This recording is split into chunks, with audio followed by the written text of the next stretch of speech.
Steve Mean Machine Garcia joining us after a victorious main event here at Jackson Wink Fight Night 5. How was it, sir? Hey man, it was a fun little fight we had. You know, it's not a whole lot to say. I just wanted to make sure I get a finish. I haven't got a finish in a while. It's nice to get a finish, and it gets a very tough in-game opponent. So I'm just happy to come out with the W. Man, I feel like it was like under 60 seconds before you took control of the fight. You were the aggressor. You were stalking down Andrew Whitney immediately. I found my range right away, and I just wanted to capitalize on it. At the moment, I hit him with a nice shot, and I just wanted to make sure that I didn't let it slip. So just wanted to stay on him, make sure that I was putting pressure on him, and just being relentless as much as I could tonight.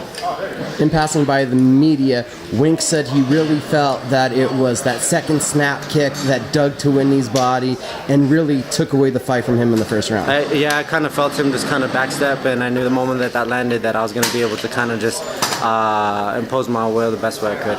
So you're this 6-foot bantamweight who's now becoming this ground and pound master I've seen over the last two fights? It don't matter. You touch them and they fall, so you got to figure them out. And you got to finish them somewhere, right? So if they're on the field, I'll finish them there. If they fall, I'll finish them there too. But talk about the growth you feel there in your grappling game, getting this live work going with the ground and pound. I've been working a lot more with Greg. I've been working a lot more with Harry, and these guys are really just developing my game. I also have amazing teammates like my man. What's his name? I'm sorry, I can't even think Pat, of it now. who was yelling at you from the stage? Yeah, my man Patchy.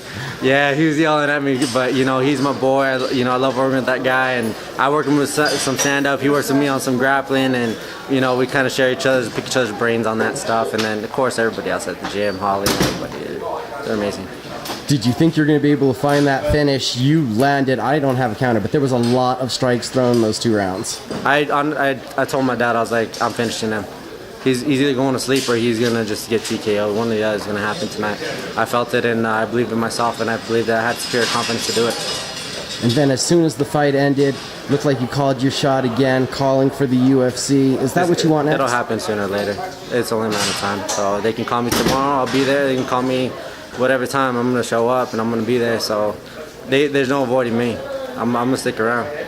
Right now, in the moment, without trying to think about it too much, how happy are you with the performance? I'm excited. I'm just ready to get back to my family. This has been a long, hard camp, and I've took a lot of time away from them just to make sure I prepared for a very good opponent in Whitney. So I knew he was tough. He had a big record, and I knew I was gonna have to put in as much work as possible to beat him.